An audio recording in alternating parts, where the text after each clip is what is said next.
Hi ladies, this video is very much me talking to you, friend to friend. My hope is that you don't feel judged in any way in how you mother, because I think all different ways of parenting are beautiful. And my hope is that you don't judge me either. This is just me sharing my top 10 tips that work for me and my family in order to maximize productivity while being super present and deliberate with my time. And I hope that if you can take away one or two tips out of my top 10 on how I kind of organize my life and run our home here as a mother, then it is worthwhile. So a little bit about me in case you don't know me. My name is Ashley Keller and I run GlowBodyPT. It's a small community of about 90,000 of you motivated women who are hardworking here on YouTube, Instagram, and Facebook. I'm a military spouse. I've been married for 11 years. We have been through 9 deployments in those 11 years. All of my workout programs and meals, recipe creation has been created while Luke has been deployed, at least partly so. So the house keeps going even when it's just me and the kids. I have a little tribe of friends and a small team that helps me run GlowBodyPT. I go to church weekly, sometimes do women's Bible study depending on what season of the year it is, and we try to do outreach as a family at least quarterly and serve in some capacity. And this video is not just about how I make time for fitness, because that really overflows into how I mother. First thing that I do a lot, if you come over and you hang out with me or you visit, you'll notice that I use the timers with the kids every day, kind of throughout the day. So I use 2-minute timers as transitions. Like in 2 minutes, guys, we are all going to help unload the dishwasher, or we're going to put jackets on to get ready to leave, because this helps kids transition out of whatever it is that they're really into and doing, and give them that mental note that, hey, what you're doing that's really fun, it's going to end in 2 minutes and then we need to do this. It helps mentally prep them for a smoother transition and less breakdowns. 5-minute timers for cleanup. That way everybody can stay focused. I put on a type of cleanup song and we all get after it for 5 minutes. Younger kids, of course, getting increased direction. 10-minute timers for one-on-one time with each kid. This way I can ensure, because I have 3 kids and I'm gonna have 4, that each of them is getting at least 10 minutes of undivided attention of, hey, I'm playing penguins with you, or we are coloring together, whatever it is.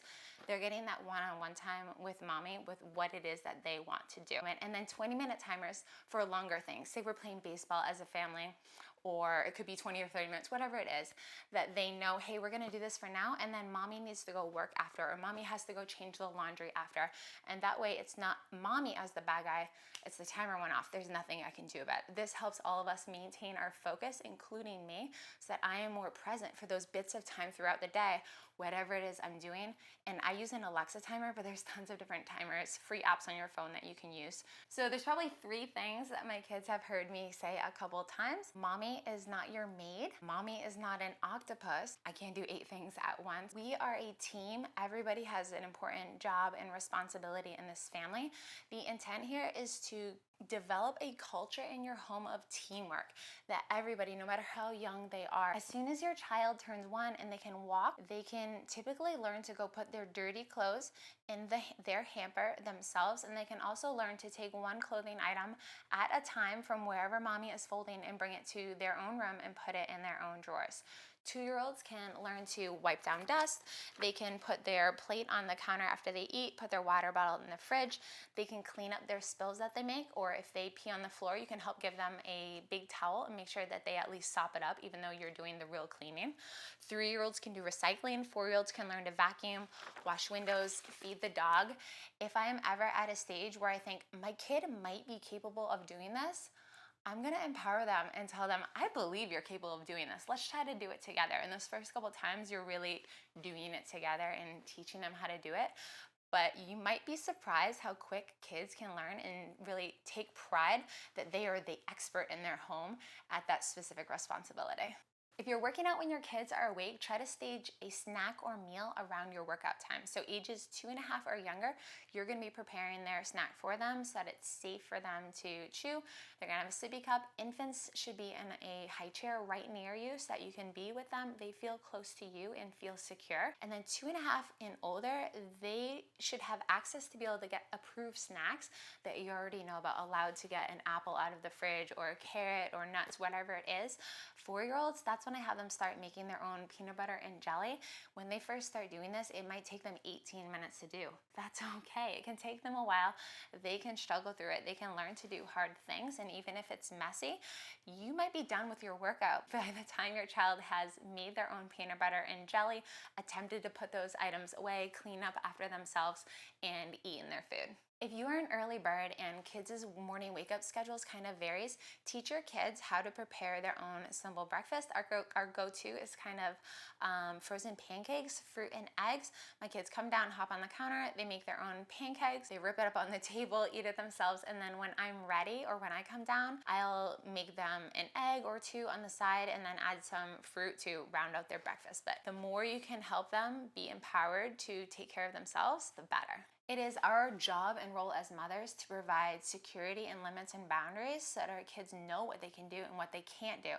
This is extremely important for workout time because weights can be dangerous. Our movements can be dangerous. So as early as 1.5, I make it a rule that my children are not allowed to be on the mat with me unless I invite them on. That way they don't accidentally get whacked or hit by a weight. They are allowed to be next to mommy. Maybe they can use my yoga ball today, or they can be on their own yoga mat right next to me, but this is mommy's space. And once they know that, and once you get over the first couple breakdowns of them feeling pushed aside, they will feel more safe and secure because they know what they're allowed to play with, they know what they're allowed to touch, what they cannot touch, and that provides a sense of security. Okay, so we're gonna talk about chores and my nap time go list. There are some chores that you cannot do with kids around and you just have to do on your own. Maybe you need to call the bank and really think about what you're doing with your IRA. Maybe you have to clean the toilets and it's bathroom day, and that's a chore that you don't want to see your toddler doing because she is going to want to help. So there's some chores you need to do on your own. Write those down throughout the day as they pop into your brain, because our brain isn't meant to hold a bunch of stuff. Our brain is intended to come up with ideas that we can then put down and put into action, because we already have enough going on in our minds, correcting and teaching and training and talking to our kids all day. So when we have important things that come up, ideas that we need to get done, put them on paper on your nap time go list, that when it's nap time, you're not just collapsed and done for the day, that you can get those priority things done that you can't do when your kids are around and knock them out, bam, bam, bam, cross them off. It is so rewarding. But the majority of chores, 80% of chores you can do with your kids around, you can involve them. When I'm putting away plates and glassware, I'm going to have another child on a step stool putting away silverware. My silverware drawer is not neat. Doesn't matter. It all gets in there, okay? They can help and you can involve them, because kids need to know that there is not a cleaning fairy who shows up at night and cleans off their chairs that they're wiping their dirty hands on. That they can see that these chores have to get done. They get done by somebody, and if we all work as a team to help keep the house more neat and tidy, then we can spend less time doing chores. Not exactly chore related, but really pivotal in my home, so I'm going to share it. Don't have extra stuff that you haven't used in about a year and won't be using again, for example, for a future baby. So donate things that are cluttering your counter, that are just sitting on your dresser, that are in your space and making you feel stressed. Every day you pick up that same thing. You realize, I don't even like this. Get rid of it, put it in the trash, or donate it, because the less stuff you have in your home, the less there is to take away your time from your kids. You have to clean up or organize. So keeping things a little bit more minimal. I wouldn't say I'm a minimalist, but we don't have a lot of things that we don't need or use in our home. So I brought up my nap time goal list, and I kind of already know what some of you ladies might be thinking, like, hey, my kid's too old now. They don't nap anymore, or my 2-year-old quit napping. Girl, I'm in the same boat as you.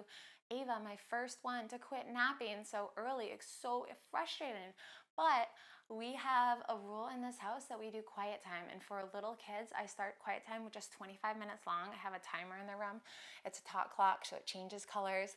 And they know when 25 minutes is up, they can come out. But they can self-entertain for 25 minutes. This fosters creativity, increases their brain engagement so that they can look at books or they can play with Legos. Really simple toys, not electronics, nothing loud or flashy.